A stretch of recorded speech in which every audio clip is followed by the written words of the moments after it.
Hello everyone, welcome back to learn with Mansi. UGC NET law के exam dates आ चुके हैं। It's from 31 December to 7 January. किसी एक दिन इनमें से आपका लॉ का एग्जाम होगा, ठीक है, जिसको हम दिसंबर 2025 अटेम्प्ट बोल के एड्रेस करेंगे। लास्ट 25 to 30 डेज बचे हैं। इनमें हम क्या कर सकते हैं कि हम जेआरएफ क्लियर कर सके, नेट क्लियर कर सके। आज हम उस बारे में बात करेंगे, ठीक है।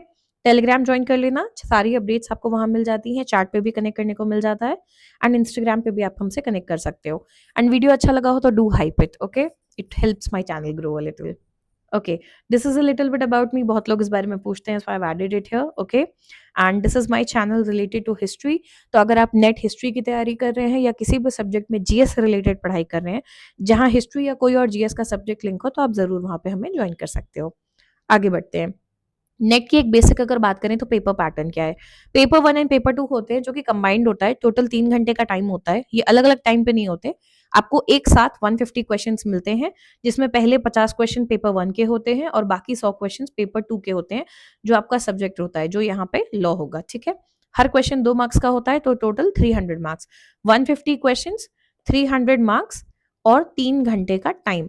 ये पेपर ऑनलाइन होता है, कंप्यूटर पे पेन एंड पेपर मोड नहीं होता है, ठीक है।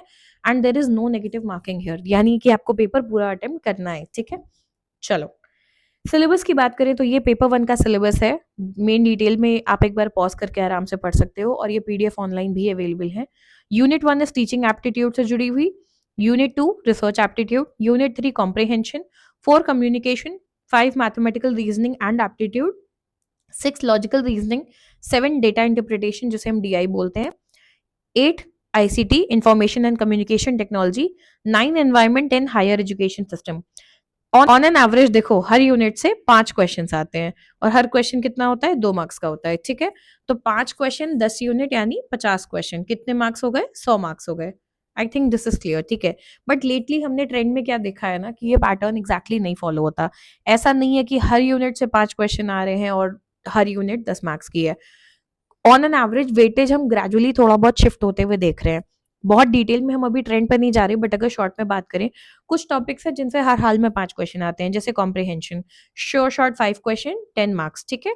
Same goes for data interpretation, sure short 10 marks, 20 marks तो आपके यहीं से कवर हो जाते हैं, ठीक है। आगे बढ़ते हैं। अब जैसे टीचिंग एप्टीट्यूड और रिसर्च एप्टीट्यूड है, इनसे जरूरी नहीं है कि टोटल 10 क्वेश्चन मिला के आ रहे हो। इनसे आजकल 5 या 6 क्वेश्चन या मैक्सिमम 7 आ रहे हैं। ये ट्रेंड चेंज होता है, जरूरी नहीं है, हो सकता है अगली बार 10 की जगह 12 भी आ जाए। मैथमेटिकल रीजनिंग से हमने देखा है ज्यादा सवाल आ रहे हैं, ठीक है। लॉजिकल से भी थोड़े ज्यादा आ रहे हैं। तो आपको ऐसा नहीं है कि ये टॉपिक इंपॉर्टेंट है, ये नहीं है, या हर टॉपिक इक्वल वेटेज का है। आपको सब कुछ पढ़ना है, सब चीजें कवर करनी है। हो सकता है अगली बार टीचिंग एप्टीट्यूड से 12 क्वेश्चन दे दें, sorry I mean teaching and research को मिला के 12 क्वेश्चन आ जाए, और हो सकता है मैथमेटिकल से 1-2 क्वेश्चन कम आ जाए। यू कैन नॉट से कि ट्रेंड क्या होगा, ठीक है। तो you have to be prepared कि आपको सारे टॉपिक्स कवर करने हैं। एंड पेपर 1 को प्लीज बिल्कुल भी स्किप मत करना। हम यहाँ पे लॉ की डोमिनेंटली बात करेंगे, बट आप पेपर 1 को स्किप नहीं करोगे। पेपर 1 आपके सिलेक्शन में सबसे इंपॉर्टेंट रोल प्ले करता है। आपका कोर सब्जेक्ट देखो 200 मार्क्स का होता है, और पेपर 1 100 मार्क्स का। इसके लिए हर कोई compete कर रहा होता है। ये 100 नंबर बहुत खेल बनाते या बिगाड़ते हैं, ठीक है।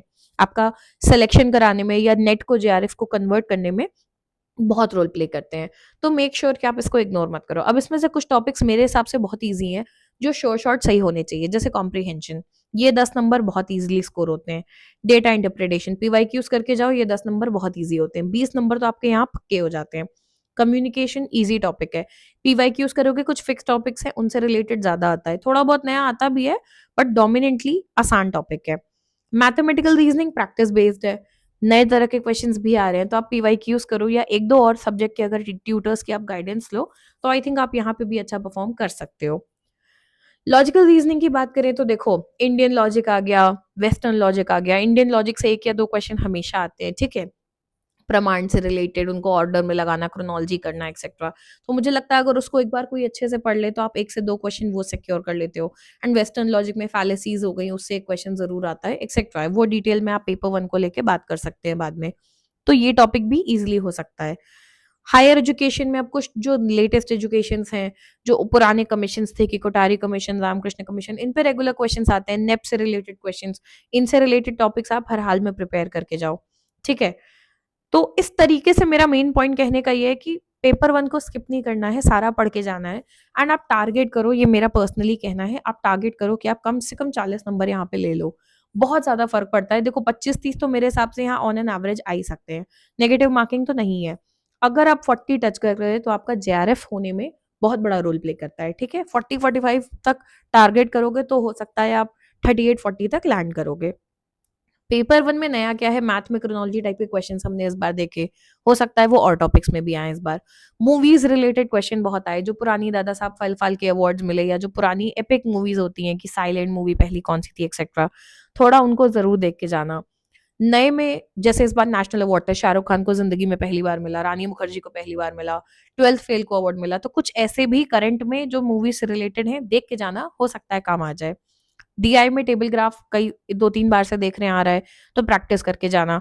आईसीटी एंड मैथ का वेटेज कंपैरेटिवली हमने ज़्यादा देखा कि 5 से ज़्यादा सवाल आ रहे थे इन टॉपिक से, तो इग्नोर किसी को भी मत करना। अब क्या होता है ना, जब मैथ जैसा टॉपिक आपका पेपर बनाता है, बिगाड़ता है, क्योंकि मोस्टली लोगों की मैथ वीक होती है, ठीक है? तो प्रैक्टिस ज़रूर करके जाना। और वेटेज शिफ्ट भी देखा है। हम यहाँ डोमिनेंटली पेपर 2 की बात करेंगे, बट ये मैं इसलिए डिस्कस कर रही हूँ क्योंकि पेपर 1 इक्वली इंपॉर्टेंट है। इग्नोर करके मत जाना कि लॉ में बहुत अच्छा कर लिया, पेपर 1 बर्बाद हो गया तो भी सिलेक्शन अटक जाएगा, ठीक है? सिलेबस देखते हैं लॉ का। डिटेल में पॉज करके देख सकते हो, पीडीएफ अवेलेबल है, टेलीग्राम पे डाल देंगे, वहां भी देखना। ऊपर ऊपर से अगर देखें तो यूनिट 1 है आपकी ज्यूरिस्प्रूडेंस से रिलेटेड। उसमें nature, sources of law, schools कौन से हैं, लॉ एंड मॉरालिटी और जो भी टॉपिक्स हैं आपको क्लियरली दिख रहे हैं, ठीक है? यूनिट 2 है कॉन्स्टिट्यूशनल एंड एडमिनिस्ट्रेटिव लॉ। बहुत लोग इस पार्ट को भूल ही जाते हैं, कॉन्स्टिट्यूशनल पे फोकस करते हैं, एडमिनिस्ट्रेटिव भूल जाते हैं। 3 लास्ट के देखो एडमिनिस्ट्रेटिव से रिलेटेड है। तो ये स्पेसिफिक आपको एक गाइडलाइन दे दी है, सिलेबस बहुत अच्छा ब्रेक डाउन करके कि आपको उस सब्जेक्ट में भी क्या पढ़ना है, ताकि आप एंडलेसली भागते ना चले जाओ। क्लियरली है कि हाँ, preamble, fundamental rights, duties, DPSP, union state executive, उनका रिलेशनशिप, ठीक है, लेजिस्लेचर्स, जुडिशरी, इमरजेंसी प्रोविजंस क्या है, और स्पेशल प्रोविजन स्टेट को लेके, इलेक्शन कमीशन, एडमिनिस्ट्रेटिव लॉ। अब आपको देखो कॉन्स्टिट्यूशन में बहुत कुछ आता है, पर डोमिनेंटली आपको एक बाउंड्री दे दी कि ये टॉपिक आपको हर हाल में आने चाहिए। यूनिट 3 आपकी है पब्लिक इंटरनेशनल लॉ एंड आईएचएल। आईएचएल क्या है आपका, ह्यूमैनिटेरियन लॉ। अब इसमें सोर्सेस क्या है, रिकॉग्निशन ऑफ स्टेट, यूएन से रिलेटेड एक्सेट्रा, हम डिटेल में उसे बाद में देखेंगे। यूनिट 4 लॉ ऑफ क्राइम से रिलेटेड है। यूनिट 5 टॉर्ट्स और कंज्यूमर प्रोटेक्शन से रिलेटेड है। Unit 6 commercial law. Unit 7 family is again a very important topic. Unit 8 environment and human rights. Unit 9 intellectual property rights and information technology law, ये दो को मिला के बनाया है। And unit 10 is comparative public law and systems of governance. अब on an average आप सोचोगे 10 यूनिट्स हैं, 100 क्वेश्चंस आते हैं, तो हर यूनिट से 10 क्वेश्चन ऑन एन एवरेज आना चाहिए। देखो ऐसा फिक्स नहीं है, कभी कभी होता है एक ही यूनिट से 15-16 क्वेश्चन आ गए, किसी और यूनिट से सिर्फ 5-6 आए। बट ऐसा नहीं है कि जो 15-16 जिससे आए वो ज्यादा इंपॉर्टेंट है, हो सकता है अगली बार उससे 5-6 आए, और जिसको आप 5-6 क्वेश्चन का सोच के इग्नोर करके चले गए, उससे एक साथ आ गए 15-16 क्वेश्चन। सो कहने की बेसिक मतलब ये है मेरी कि हर यूनिट इंपॉर्टेंट है। 10 यूनिट है, आपको 10 के 10 को ध्यान से पढ़ना है। ऐसा नहीं है कि ये कम इंपॉर्टेंट है, ये ज्यादा, सब इंपॉर्टेंट है। अगली बार वेटेज शिफ्ट हो सकता है। लोग इस चीज को ध्यान में नहीं रखते हैं और फिर एग्जाम के बाद कंप्लेन करते हैं कि पेपर ऐसा आ गया, वो ऐसा कैसे कर सकते हैं। भाई वो कुछ भी कर सकते हैं, सिलेबस का पार्ट है। वो सारा पेपर इसी से बनाने, तुम उनसे लड़ थोड़े सकते हो जाके, है ना? उन्होंने तो सिलेबस से ही बनाया है, राइट? एआईबी में भी हमने देखा लोग बोल रहे हैं ये कैसे पूछ लिया, वो कैसे पूछ लिया। भाई उन्होंने गाइडलाइन सिलेबस आपको दिया था, उस सिलेबस में अब कुछ भी हो सकता है, टाइप ऑफ क्वेश्चन चेंज हो सकता है, सर्शन रीजन क्रोनोलॉजी कुछ भी पूछ सकते हैं। You have to go prepared. वो अपने पार्ट पे मानो कि हमने ये चीज सोची ही नहीं थी, obviously it was a surprise factor, but you can not blame them. Paper का स्टैंडर्ड बढ़ेगा तो बढ़ेगा, आप कुछ नहीं कर सकते, ठीक है? तो फिर कट ऑफ की बात करते हैं। लॉ की स्पेसिफिक बात करें, और मैं मोस्टली अनरिजर्व की बात कर रही हूँ, बाकियों का उनसे कमी है। देखो लास्ट बात करें अगर हम, जून 2025 साइकिल जो अभी हुई थी, उसमें जेआरएफ का कट ऑफ था 200, नेट का 178 और पीएचडी ओनली का 158। हम फोकस करेंगे इस पे क्योंकि ऑब्वियसली बाकी तो फिर हो ही जाएंगे, ठीक है? तो हमारा टारगेट है अप्रॉक्स 200 के आसपास स्कोर लाना। दिसंबर 2024 की बात करें तो जेआरएफ का कट ऑफ देखो ज्यादा गया था, 218। तो सेफ स्कोर कितना बनता है मेरे हिसाब से, 220 से 240 आपका टारगेट होना चाहिए कि 300 में से इतने नंबर का टारगेट करें तो हम हर हाल में जेआरएफ क्रॉस कर रहे हैं। नेट का मेरे हिसाब से टारगेट करो ही मत, टारगेट जेआरएफ का करो। मिस होगा तो नेट पे आके तो लैंड कर ही जाओगे, ठीक है? आगे बढ़ते हैं। अब अगर हम देखें कि वेटेज क्वेश्चंस का कैसा है, तो ये ब्लू में जो है वो दिसंबर 24 की बात कर रहे हैं, और जो रेड में है वो जून 25 में उस टॉपिक से कितने क्वेश्चन आए थे इस बारे में। अब देखो, यही बात जो मैं आपसे पहले कह रही थी, ज्यूरिस्प्रूडेंस से 4 सवाल आए थे, यहाँ पे 8 आए, वेटेज एकदम से बढ़ गया। कॉन्स्टिट्यूशन और एडमिनिस्ट्रेशन से यहाँ 18 थे, यहाँ 14, ऑन एन एवरेज सिमिलर था। इंटरनेशनल से 13 आए थे, फिर 7 आए। क्राइम से देखो 8 और 7 सिमिलर से आए, टॉर्ट से 4 और 4 सिमिलर से आए, कमर्शियल से 11, यहाँ मैं लिखना भूल गई, फैमिली से भी 10-12, एनवायरमेंट से 16 और 12। अब इसको देखो, आईपीआर एंड आईटी से दिसंबर 24 साइकिल में 11 क्वेश्चन आए, बट जून की साइकिल में सिर्फ 5 क्वेश्चन आए। तो अब सोचो, आप इस टॉपिक को सोचो कि क्या ये इंपॉर्टेंट नहीं है, हो सकता है इस बरस से फिर से 12 क्वेश्चन आ जाए, आप कुछ नहीं कह सकते, राइट। और ये देखो, कंपैरेटिव पब्लिक लॉ से 4 आए थे, इस बार 10 आ गए। कोई इस टॉपिक को छोड़ के गया हो कि इससे तो 2-4 सवाल आते हैं, इस बार 10 आ गए। तो अगेन रिपीटिंग, सारे टॉपिक इंपॉर्टेंट है। आप प्रायोरिटी इस बेसिस पे दे सकते हो कि हाँ, मेरे पास सिर्फ 30 दिन है अगर, तो मैं पहले कौन सा कर लूं। मैं पहले कॉन्स्टिट्यूशन कर लूं, जिससे हर हाल में 10-12 क्वेश्चन दिख जाते हैं, ठीक है। मैं पहले फैमिली कर लूं, एनवायरमेंट एंड एचआर कर लूं। आप ये प्रायोरिटी ऊपर नीचे कर सकते हो, बट आप ये नहीं कह सकते कि मैं इसको छोड़ के चला जाऊं। आ गए भाई, इससे 10 आए, अगली बार 15 आ गए, तब क्या करोगे, गया एग्जाम आपका, ठीक है। तो ये गलती हमें नहीं करनी है, सब कुछ पढ़ना है, सब इंपॉर्टेंट है। अब इसमें एक बात और देख लो, स्टूडेंट भी देखो 2 तरह के होंगे। एक, जिन्होंने आज तक किताब ठीक से नहीं उठाई होगी, लॉ के टाइम कुछ पढ़ा नहीं होगा, एलएलएम में भी टाइम पास ही किया होगा, एंड इट्स ओके, करते हैं लोग, ठीक है। तो आप उठ रहे हो बिल्कुल नए नए, ओके। और एक बच्चा होगा जिसने बहुत सीरियसली पढ़ाई की होगी, तो उसके बेसिक कॉन्सेप्ट्स क्लियर हैं। तो जिसके कॉन्सेप्ट क्लियर हैं, उसको मेरी एडवाइस होगी, पीवाईक्यूज लगाओ, रिविजन करो, और एमसीक्यूज की प्रैक्टिस करो, ठीक है। तुम्हारे लिए यही बहुत है, क्योंकि तुम्हें कॉन्सेप्ट क्लियर है, तुम्हें कॉन्सेप्चुअल अंडरस्टैंडिंग बिल्ड करने की जरूरत नहीं है अभी। तुम पीवाईक्यूज करो ताकि तुम्हें समझ में आए कि पेपर आता कैसा है। एमसीक्यूज करो, मॉक दो ऑनलाइन, ताकि तुम्हारा ऑनलाइन हाथ सेट हो जाए। रिवीजन जरूर करो कॉन्सेप्ट का, जहां पे तुम्हें लग रहा है तुम्हें प्रॉब्लम आ रही है, ठीक है। और पेपर 1 पे बराबर ध्यान दो, क्योंकि सिलेक्शन में वो इंपॉर्टेंट है। अब बात करते हैं उनकी जो अभी किताब उठा रहे हैं। तो let's be practical, 30 days and 30 दिन में आप करिश्मे की उम्मीद मत करिए। प्रैक्टिकल अप्रोच रखिए और स्मार्ट वर्क करिए। First approach should be syllabus, बहुत ध्यान से देखो, प्रिंट आउट निकाल के अपने पास रखो, क्या पूछा जा रहा है, किस सिलेबस में क्या टॉपिक है, वो बाउंड्री इतनी क्लियर डिफाइंड है। ऐसा नहीं है कि बहते चले गए, एक सब्जेक्ट में पीएचडी करने बैठ गए, ना टाइम है ना पर्पस है। सेकेंड इज पीवाईक्यूज, देखो उस टॉपिक के पीवाईक्यू आपको हमेशा आइडिया देते हैं कि एग्जामिनर क्या सोच रहा है।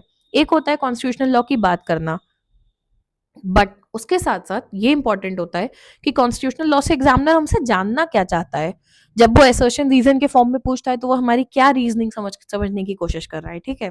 या जब वो हमसे क्रोनोलॉजी पूछ रहा है, तो वो कौन सी चीजों की क्रोनोलॉजी मुझे जानने की उम्मीद रखता है, कि इस टॉपिक से वो ये चीजें चाहता है कि मुझे हर हाल में पता हो, है ना।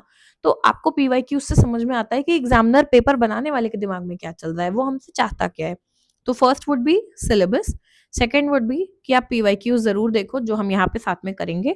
थर्ड वुड बी कि पीवाईक्यूज के साथ आप कॉन्सेप्ट क्लियर भी करो। देखो, यहाँ पे ये नहीं चलेगा कि सिर्फ पीवाईक्यूज लगा लिया काम बन गया, नहीं। अगर आप फंडामेंटल राइट से रिलेटेड एक पीवाईक्यू कर रहे हो, 4 ऑप्शन देखो, उन चारों ऑप्शन को भी शॉर्ट में पढ़ो। बहुत इन डेप्थ नहीं पढ़ सकते, 30 दिन है, आई अंडरस्टैंड, बट आपको उन चारों ऑप्शन के बारे में पता होना चाहिए। क्यों? नेट में हो या कोई भी एग्जाम हो, जिन्होंने अभी बार की तैयारी मेरे साथ की है, उन्होंने वहां पे भी देखा होगा, कोई चीज जो ऑप्शन में थी पिछले साल, वो इस बार क्वेश्चन बन के आ गई, ठीक है। तो उसके लिए आपको तैयार रहना है, ओके। कि पिछली बार आपसे पूछा था राइट टू इक्वालिटी में, एक बहुत बेसिक एग्जाम्पल ले रही हूँ, किस आर्टिकल में बात होती है, 14, 15, 16, 17 ऐसे दे दिया आपने, 14 मार्क की, आप आगे बढ़ गए, गुड टू गो, ये बहुत बेसिक बात है। बट आपको पता होना चाहिए कि 15, 16 और 17 में क्या आता है, कौन से टॉपिक आते हैं, क्योंकि अगली बार हो सकता है आपको पूछ ले आर्टिकल 15 किस चीज को प्रोहिबिट करता है, यू गेट इट। तो आपको अगर वो वहीं के वहीं आप रिवाइज करोगे ना, तो आपको अगली बार के लिए ऑटोमेटिकली वो टॉपिक कवर हो जाएगा। हमारे पास अभी इतना टाइम नहीं है कि हम पहले इन डिटेल में इन सब सब्जेक्ट के कॉन्सेप्ट पढ़ें, उसके बाद क्वेश्चंस लगाएं, ऑल्दो टेक्निकली वो तरीका वही है।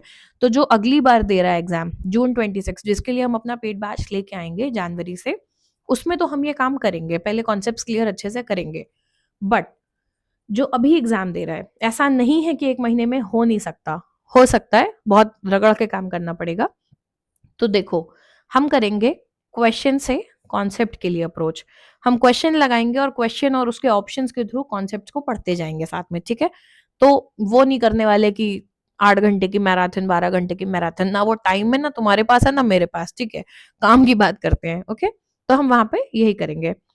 हम यहाँ पे क्या कवर करने वाले हैं इस चैनल पे ही बात कर लेते हैं। हम करेंगे पीवाईक्यूज, लास्ट 10 पेपर्स लगाएंगे। जून 2019 से जून 2025 तक जो 10 पेपर्स हुए हैं हम उन्हें सॉल्व करेंगे पहले, और अगर हमारा वो कवर करने के बाद टाइम बचता है तो हम और फर्दर पीछे जाएंगे, जून के पीछे 2018-17 में भी जाएंगे। आई थिंक 10 पेपर्स बहुत होते हैं टू गेट दी आइडिया कि पेपर में क्या आ रहा है, और मोर और लेस मेजोरिटी टॉपिक्स घूम के सामने आ चुके होते हैं। ठीक है, हम हम बेसिक कॉन्सेप्ट साथ में पढ़ेंगे, बेसिकली वही जो मैंने आपसे बात की, क्वेश्चन लगाते लगाते उसके कॉन्सेप्ट्स को हम कवर करेंगे। Short conceptual clarity lectures for specific topic. अगर कोई टॉपिक ऐसा लगता है जहां मुझे लगा आप लोग को ज्यादा प्रॉब्लम आ रही है, आपको नीड लग रही है, या मुझे अपने से ऐसा फील होता है कि यहाँ पे एक छोटा सा लेक्चर हेल्पफुल हो सकता है फॉर बेटर क्लैरिटी, तो we will come up with that. ठीक है, एंड इंपॉर्टेंट पेपर 1 टॉपिक्स जो बहुत ईजी है स्कोर करने में, I will surely help you with them, कि एटलीस्ट उनमें गलती मत करके आना, क्योंकि देखो मैं पेपर 1 पूरा कमिटमेंट नहीं दे सकती, हैवी है खुद में वो। उसके लिए आई थिंक बहुत अच्छे एजुकेटर्स भी अवेलेबल हैं, तो आप उसको फिलहाल वॉच करके कवर कर सकते हो। Kumar Bharat sir I think is a good one, जो मुझे पर्सनली जिनका कंटेंट बहुत टू द पॉइंट लगता है, कोई टाइम नहीं वेस्ट कराते, बहुत मुद्दे की बात करते हैं वो। I think you can refer to him for paper 1। उसके अलावा भी पेपर 1 के लेकिन कुछ ईजी टॉपिक्स हैं, जैसे डीआई हो गया, कॉम्प्रिहेंशन हो गया, या और भी अगर आपको किसी में नीड लग रही हो कि थोड़ी बहुत हेल्प चाहिए, we will come up with that, but हम मेजर फोकस लॉ पे रखेंगे। ठीक है, चैनल को सब्सक्राइब कर लेना ताकि आपको जो भी लेक्चर्स आ रहे हो उनके बारे में पता चलते रहे। टेलीग्राम ज्वाइन कर लेना, मोस्टली अपडेट्स वहाँ पे मिल जाती हैं, तो आप यहाँ पे कुछ मिस नहीं करोगे, आप वंडर नहीं करोगे कि अगला लेक्चर कब आ रहा है। ठीक है, same goes for Instagram. And अगर आपको हिस्ट्री रिलेटेड कुछ भी गाइडेंस चाहिए या नहीं भी चाहिए हो तो भी you can please go and subscribe my channel there. ठीक है, अगर वीडियो अच्छा लगा हो तो प्लीज हाइप कर देना, it helps me grow and it helps me get a better reach. ठीक है, हम कल से प्रॉपर टॉपिक वाइज प्लान्स शुरू करेंगे, एंड 1-2 वीडियो अभी इस पे और आएंगे बेस्ड ऑन दी बेस कि हम क्या करने वाले हैं, क्या गलतियां आपको नहीं करनी है अगले 1 महीने, क्योंकि हम पीवाईक्यू सेंट्रिक थोड़ा चलेंगे, क्वेश्चंस लगाएंगे और क्वेश्चंस के थ्रू कॉन्सेप्ट कवर करेंगे। ठीक है, उसके अलावा आपको अपने पार्ट पे क्या गलतियां नहीं करनी है, जो प्रिपरेशन आप अपने आप से खुद करोगे अगले 30 दिनों में, उसके बारे में भी एक छोटा सा वीडियो जल्दी आएगा। ठीक है, तो stay tuned, keep watching, bye bye.